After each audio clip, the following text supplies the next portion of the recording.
This HDMI cable supports hot plug function.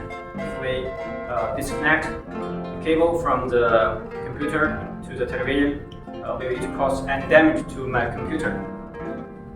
Usually, according to HDMI forum, the HDMI cable it can support a hot plug function. It means plug and play.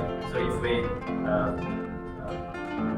plug the cable into the computer and the television, it will display at once. But if there is any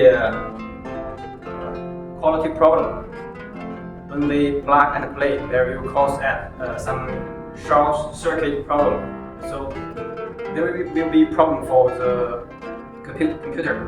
So for bad cables, it cannot support hot plug function. Follow to have any why. No more tips.